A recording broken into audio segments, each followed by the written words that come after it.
요즘 우리 시대가 부담스러운 걸 참 싫어하는 시대죠. 그래서 부담스럽습니다. 목사님, 부담스러운 거 좀 아끼지 마세요. 또 왜 그렇게 부담스러운 걸 내가 해야 됩니까? 참 저 사람 만나면 부담이 되네요. 이 부담이란 단어가 우리의 삶 전체를 어찌 보면 참 많이 약하게 만들고, 그리고 이리저리 피하고 도망다니게 만드는 단어가 되고 있지는 않을까. 이 부담이란 단어를 우리가 어떻게 넘어야 되고, 이 부담을 어떻게 이겨야 우리의 아름다운 미래를 열 수 있을까? 내가 책임을 지거나 의무를 감당하는 것이 어려우면 왜 하필이면 나에게 그런 걸 맡기세요? 왜 하필이면 나예요? 이런 얘기를 참 많이 하잖아요. 과연 크리스찬의 삶이라는 게 부담을 피해 다니는 게 크리스찬의 삶일까? 아니면 거룩한 부담을 끌어안는 것이 진정한 크리스찬의 삶일까?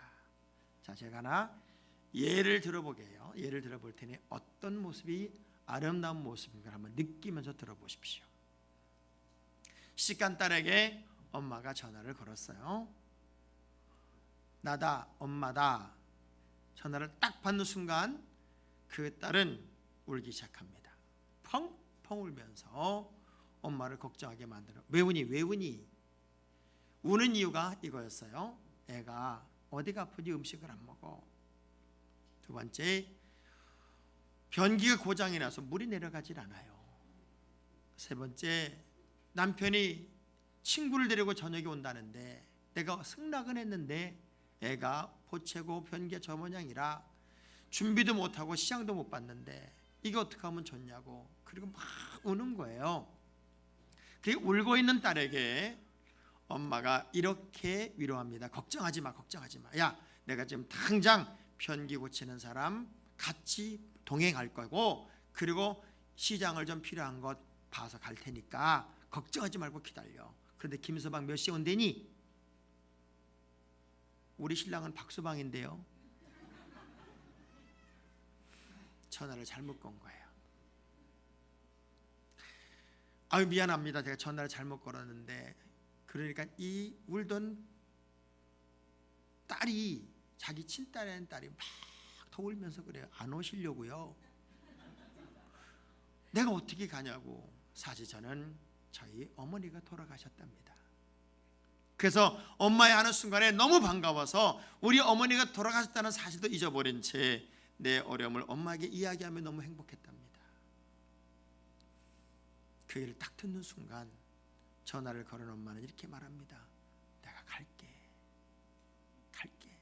걱정하지 마, 울지 마. 그리고 신랑에게 전화합니다. 여보, 오늘 밥 먹고 들어오세요. 나 딸 집에 가서 밥 해주고 와야 돼. 그리고 남의 딸 집으로 갔어요. 그리고 음식을 해주고, 그리고 즐거운 시간을 보내다 왔어요. 훌륭한 엄마일까요? 바보 같은 엄마일까요? 지금 여러분은 이야기를 들으면서 뭐라 그랬을까요? 나는 못해. 나는 얼른 전화 끊고 말았을걸. 그리고 안 가려고 했을 거예요. 왜 하필이면 그런 애한테 전화를 걸어가지고 내가 이렇게 부담스러운 일을 해야 될까? 아마 그런 생각이 있었을지도 모르겠어요.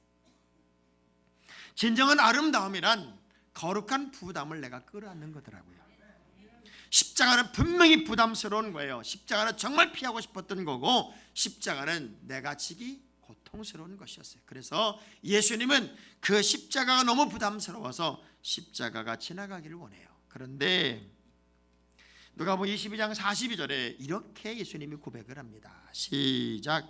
이르시되 아버지여, 만일 아버지의 뜻이거든 이 잔을 내게서 옮기시옵소서. 그러나 내 원대로 마옵시고 아버지의 원대로 되기를 원하나이다 하시니. 자, 내 생각, 내 환경, 내 주변은 그 부담스러운 것이 내게 주어지는 것이 싫은 거예요. 그러나 여러분이 진짜 크리스찬이 되었고 예수를 믿는 사람이라면, 여러분이 예수를 믿는 순간 자기 십자가를 지고 땅끝까지로 내 복음의 증인이 되는 것이 주님의 사람들의 사명이에요. 예수를 믿는 순간 여러분에겐 거룩한 부담이 주어진단 말이에요. 그 부담을 피해서 요리조리 도망다니라고 여러분이 하나님의 자녀가 된 게 아니라 예수 그리스도가 목숨을 주고 여러분을 구원하는 것이 아니라 내가 너에게 맡기는 거룩한 부담을 네가 좀 한번 감당해 줬으면 좋겠다. 그래서 우리가 사실은 크리스찬이 된 거예요. 예수 그리스도가 이 땅에 오셨다고 하는 것은 한 여인의 말도 안 되는 부담을 끌어안음으로써 메시아가 이 땅에 오시게 됐어요. 자, 마리아 이야기를 한번 해보자고요. 마리아는 약혼한 여자예요. 유대 당시에 약혼한 여자, 남자는 보통 12살에서 13살, 그리고 남자는 15에서 18에서 24살까지를 이야기해요. 자, 12, 13 정도밖에 되지 않은 한 여자에게 유대 전통은, 그리고 율법은 이렇게 되어 있어요. 만일 약혼을 하고 아이를 가진 것은 여자가 자기를 지키지 못한 것이고, 그리고 율법에 의하면 결혼하기 전에는 동침할 수 없기 때문에 아이를 갖는 것은 불경한 것이 되어서, 만약 신랑감이 그렇게 했다면 그 결혼은 무효가 되는 것이고 남녀는 돌에 맞아 죽게 돼 있어요. 자, 우리 제가 거짓말하는지 사실인지 한번 신명기 22장 23절 24절 한번 볼까요? 신명기 법전, 쉽게 말하면 하나님의 명령이었어요. 약혼한 여자는 결혼하기 전까지 결혼이 인정이 되지만, 결혼한 사람처럼 살 수 있지만, 그렇게 행동할 수 있지만 함께 잘 수는 없어요. 동침할 수가 없었다고요. 그래서 아기도 가질 수가 없어요. 그래서 결혼 날을 기다리며 설렘으로 기다리는 거예요. 자, 시작. 처녀인 여자가 남자가 약혼한 후에 어떤 남자가 그를 성읍 중에 만나 동침하면 너희는 그들을 둘 다 성읍 문으로 끌어내고 그들을 돌로 쳐 죽일 것이니,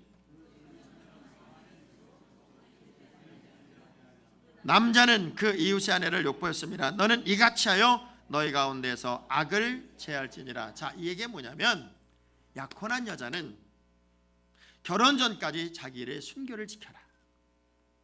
그런데 만일 아기를 가졌다는 것은 너의 순결을 지켜주는 남자로서 남편은 그 일을 할 리가 없다. 그런데 어떤 남자에 의해서 너는 내 성을 잃게 되는 것인데 네가 소리 지르지 않았고, 그래서 그걸 방어하지 않은 죄가 있다. 그리고 남자는 남의 여자를 탐한 것이 되어서 이 둘을 찾아내서 돌에 쳐 죽이는 것이 율법입니다. 율법. 그 어마어마한 율법을 지키는 사람들이 바로 요셉과 마리아라는 여자였어요. 그런데 12살 배기 이제 막 약혼한 한 여자에게 천사가 찾아와서 이런 얘기를 합니다. 무슨 얘기를 하는가 하면 누가복음 1장 30절 31절이에요. 시작.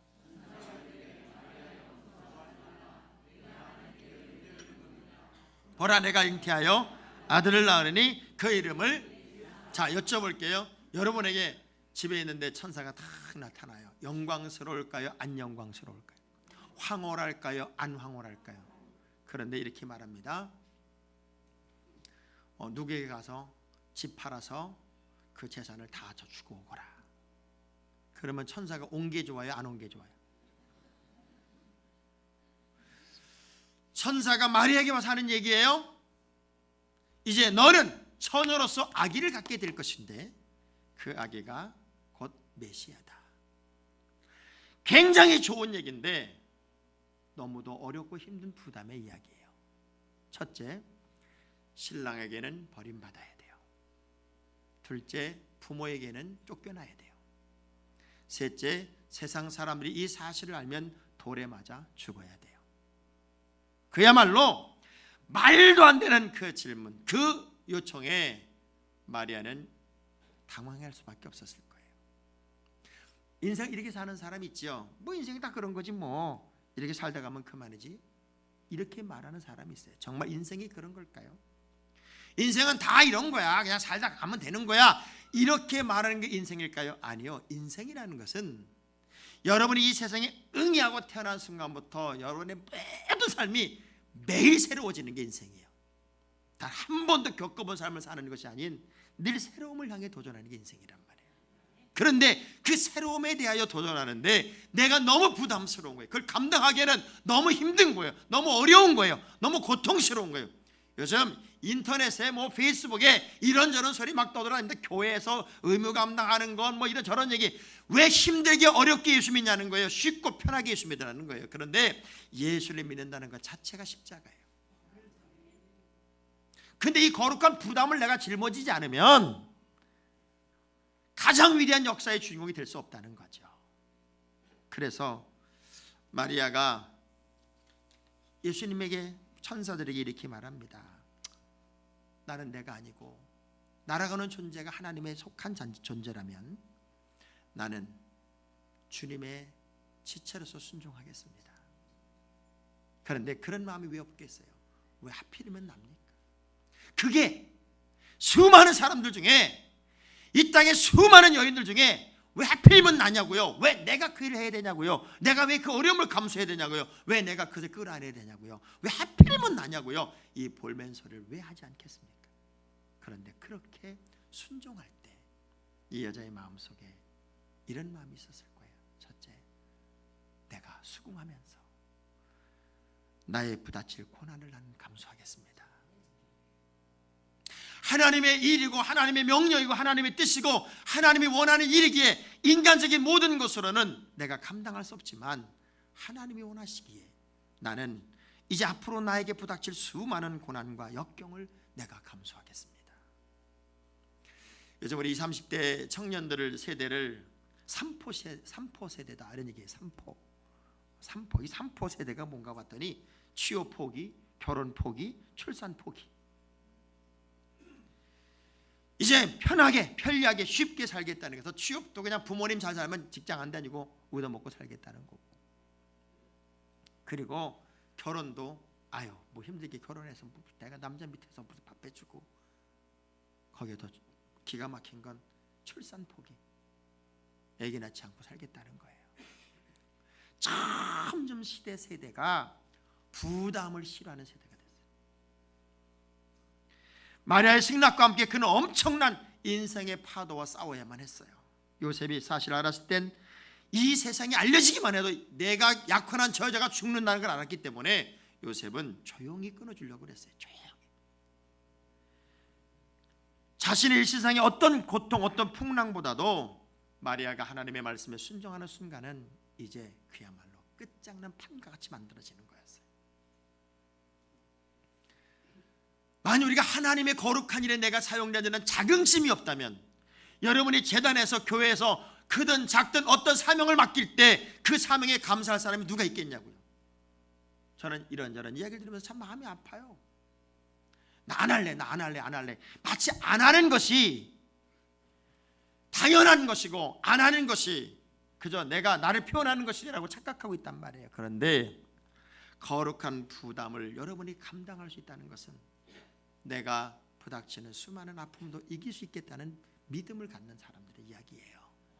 자, 바울 이야기 한번 보세요. 사도행전 20장 23절 24절의 말씀을 한번 보자고요. 바울은 어떻게 사명을 감당했나? 시작. 결박과 환난이 나를 기다린다 하시나 내가 달려갈 길과 주 예수께 받은 사명 곧 하나님의 은혜의 복음을 증언한 일을 마치려 하면은 나의 생명조차도 조금도 귀한 것으로 여기지 아니했다. 과연 여러분이 크리스찬으로 수십 년을 살면서 단 한순간만이라도 내가 목숨을 걸고 주의 일을 한번 해보겠다, 내가 목숨을 걸고라도 내 사명 한번 감당해보겠다, 그렇게 고백했던 적이 단 한순간이라도 실질적으로 있었을까요? 부담스럽고 힘들고 어려우면 세상에서는, 직장에서는 아무리 부담한 것을 내게 어깨에 짊어주어줘 당연히 내가 해야 할 일이 며칠 밤을 새가면서 코피를 쏟으면서도 내가 그 일을 감당할 열정을 가진 사람들이 어떻게 주의 일은 그렇게도 쉽게 힘들다고 어렵다고 부담스럽다고 그냥 내려놓을 수 있을까? 여러분이 마리아의 심정을 조금 더 한번 들어가 보십시다. 10살 배기, 13살 배기 꿈 많은 여인이에요. 정신을 차릴 수 없을 만큼 내가 감당할 이 짐이 무거워요. 그럼에도 불구하고 꿈 많고 예민한 이 소녀는 그 사명에 대해서 예스를 했어요. 그리고 그 길을 가기 시작합니다. 우리가 나무를 캘 때 이게 뿌리를 탁 캐면은 이 뿌리만 캐내면요 신기하게 따라오는 게 너무 많아요.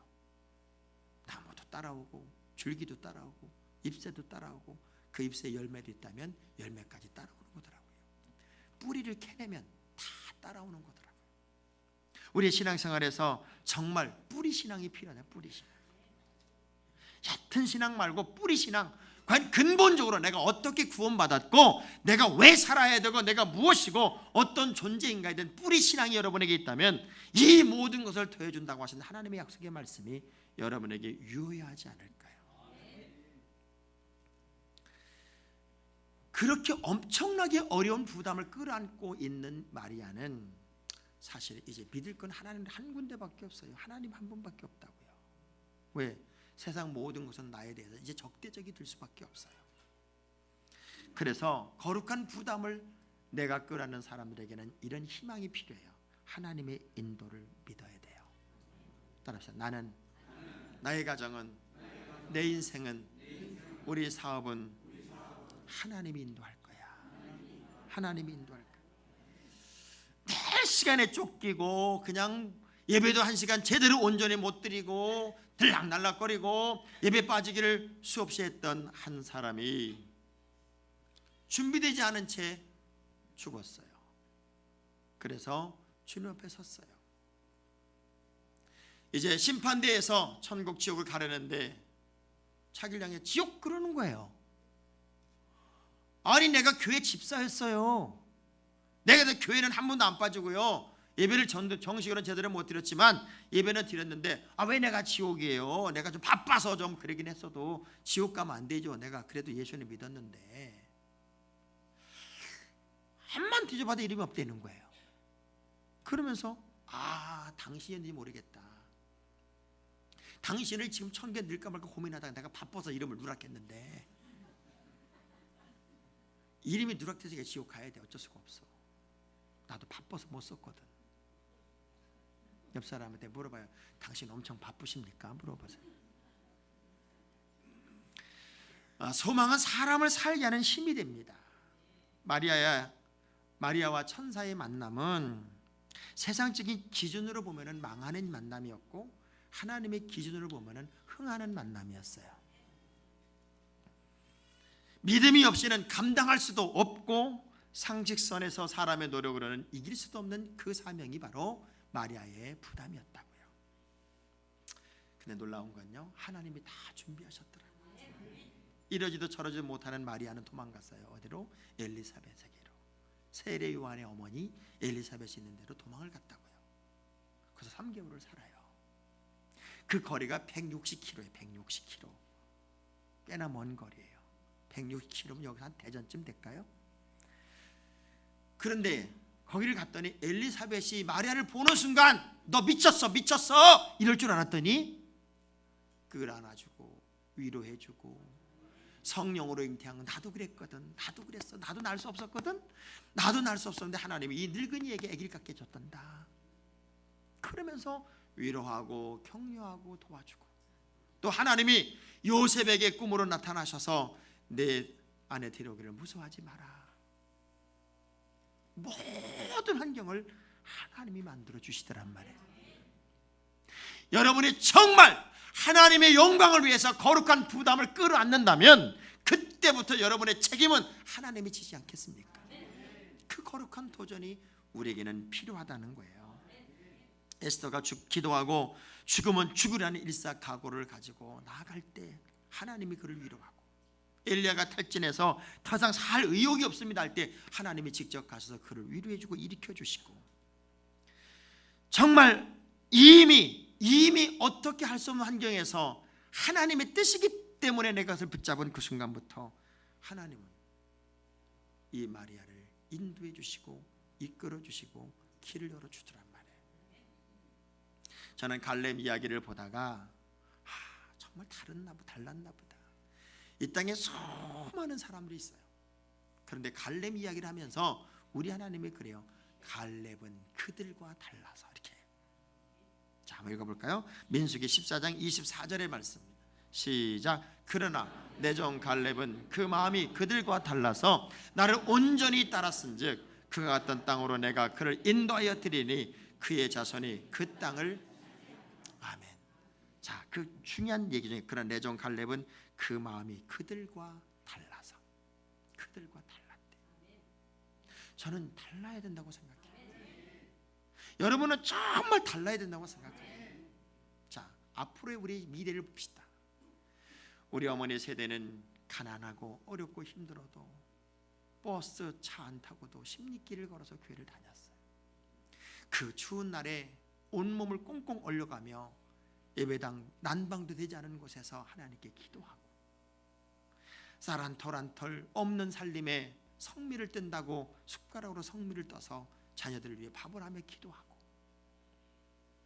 새 옷 하나를 사주면 너 이거 꼭 주일날 입고 교회 가야 된다. 먼저 모든 것이 신앙적으로 자녀들을 가르쳤고, 우린 그렇게 훈련받아 왔어요. 지금도 가난하고 기독교가 핍박받는 나라에서는 예수 믿는 것 하나 때문에, 소말리아 같은 데는 그냥 기독교인이라는 이유 때문에 이유 없이 불에 타 죽고 그리고 순교를 당해요. 앞으로 우리가 혹 고난의 때가 온다면 지금의 믿음으로, 지금 우리의 젊은이들의 믿음으로 어떻게 그 고난을 맞설까요? 믿음 지키기 위해 목숨을 버릴까요? 믿음 지키기 위해 내 생명을 걸까요? 사실은 13살 12살 배기 이 마리아의 거룩한 도전은, 그 부담은 오늘 우리 크리스찬들에게 엄청난 시사하는 바가 있어요. 왜 하필 난데요? 나 말고 저 사람이요. 나 말고 저 사람이요. 나는 말고요. 나는 아니라고요. 나는 제발 좀 빼주세요. 나는 좀 제발 거기서 들어가지 않게 해주세요. 이것이 오늘 우리들의 신앙의 고백이고 내용이었다면 마리아는 그 부담을 끌어안겠습니다. 이것이 진짜 크리스찬의 모습은 아닐까요? 그래서 마리아는 그렇게 결정한 다음에 생각이 바뀌었어요. 따라합시다. 쓰임받음이 오히려 감사합니다. 다시 한번, 쓰임받음이 오히려 감사합니다. 한번 따라서, 갈등을 넘으면 감사가 됩니다. 다시 한번, 갈등을 넘으면 감사가 됩니다. 자, 이 생각을 해보세요. 왜 하필이면 나예요? 라는 단어가 하나님 나라고요. 우리 하나님이 쓰실 수 있는 사람이 나라고요. 그것이 너무나도 고맙고 너무나도 귀하고 너무나도 감사해서 나 같은 것을 써주시는 하나님의 은혜에 오히려 감격하고 감사할 줄 아는 것이 우리의 믿음이 되어야 되지 않을까. 하나님 그게 나라고요. 어느 엄마가 이런 고백을 했어요. 내가 하나님을 믿게 된 이유는 누가 나에게 예수 믿으라고 해서 믿은 게 아닙니다. 내가 하나님을 믿게 된 이유는 아기를 배에서 10달을 이 배 속에 놓고, 그리고 그 아기를 이렇게 탁 세상에 태어났는데, 세상에 그 아기가요 나를 찾아서 내 젖꼭지를 물고, 그리고 내가 아니면 나를 통해서 울음을 그치고 그렇게 행복을 느끼는 모습을 보면서, 이건 하나님의 역사가 아니면 불가능한 것이다 하는 걸 내가 느꼈답니다. 그래서 내가 하나님이 아니건 할 수 없는 사실을 내가 알았기 때문에 나는 하나님을 믿을 수밖에 없었답니다. 그런 얘기를 했어요. 마리아는 수많은 갈등의 순간순간 시간들이 지나간 다음에 누가복음 1장 38절에 이렇게 대답을 합니다. 시작.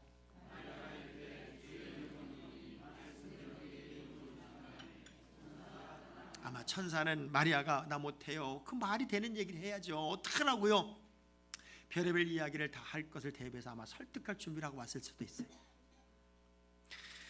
그런데 마리아의 고백을 딱 듣는 순간 안심을 하고 감사를 하고 감동을 하고 마리아를 떠나갑니다. 목회를 하면서, 목사님 부족하지만 제가 한번 해볼게요. 우리 교육자들이 그런 얘기를 해요. 목사님 누구에게 전화 좀 거셔서 다음에 꼭 맡아달라고 전화 좀 해주세요. 제가 어제 어느 분에게 전화를 걸었어요. 집사님 우리 부서에서 당신을 필요로 한다는데 감당하시겠습니까? 이런저런 이야기를 하다가 이런 얘기를 해요. 알겠습니다 목사님, 부족하지만 제가 감당해 보겠습니다. 참 기분이 좋더라고요. 정말 기분이 좋더라고요. 이 마리아의 한 구절, 이 고백의 이 소리가 얼마나 이 땅에 사는 믿음의 사람들의 결단과 도전을 촉구하는 말씀일까. 하나님이 지키지 않으면 단 1분 1초도 바로 설 수 없는 게 저고 여러분입니다. 지금 건강하여 지금 믿음이 있어 지금이 아니면 더 쓰임 받고 싶어도 쓰임 받을 수 없는 이 땅에 수많은 사람이 얼마나 많이 있겠어요. 그런데 지금 하나님이 쓰신다니 감사해야죠. 지금 고마워해야죠. 쓰임 받고 싶어도 건강이 안 돼서 쓰임 받고 싶어도 믿음이 안 돼서 쓰임 받고 싶어도 신랑이 반대해서 얼마나 다양한 요소들과 이유들이 있어요. 그런데 하나님 내가 부담 끌어안겠습니다. 그 믿음 하나만 있어도 역사는 만들어요. 다 사람은 내 마음 같지 않잖아요. 근데 하나님은 내가 너를 필요로 한다는 게 내가 완성돼서 그런 게 아니에요. 하나님이 쓰시겠다는 게 그냥. 신랑이 아내에게 문자를 보냈어요. 당신은 내 인생의 로또야, 로또. 그 문자를 받은 부인이 너무 좋은 거예요. 여보, 당신은 내 인생의 행운이라고? 당신은 내 인생의 기쁨이라고? 당신은 내 인생의 대박이라고? 그 뜻이야? 그랬더니 아니야. 또 문자를 했어요. 그럼 뭔데? 내 인생의 최고라고? 그리고 보물이라고? 아니라니까. 그럼 뭔데? 더럽게 안 맞아.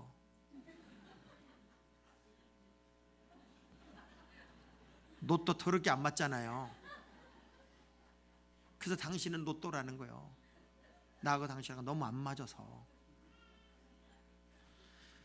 사람은 착각하고 사는 거야. 착각하고.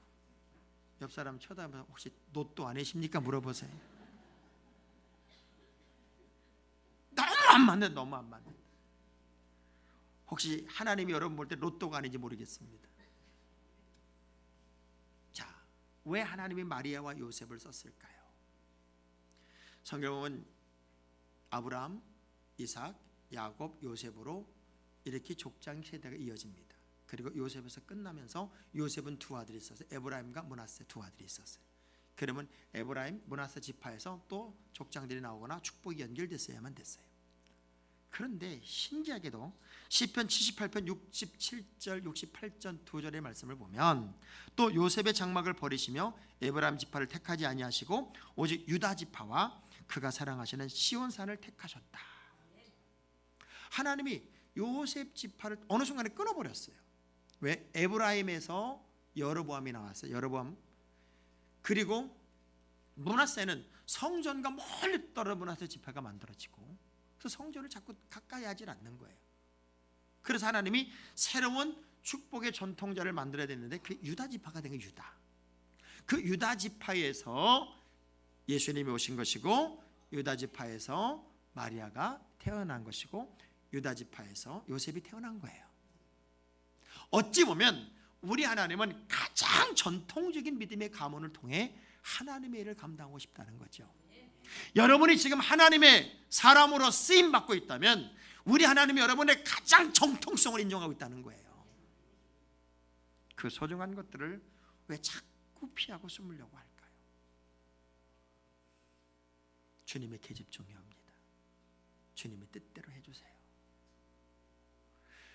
내가 언제 주님 앞에 갈지 모르는데 소작의 냉수한 그릇 대접한 것도 그 상을 잃지 않으시는 주님이 내가 마리아의 심정으로 감당하겠습니다. 그 순간 하나님은 길을 열 거예요. 힘도 주시고 능력도 주실 거라고. 그 마리아를 통해 이 땅의 구원자 예수 그리스도가 오셨어요. 그리고 그렇게 거룩하게 쓰임받은 사람이 마리아였어요. 왜 하필이면 나입니까? 아니 그게 아니라요. 나이어서 감사합니다. 하나님 나이어서 감사합니다.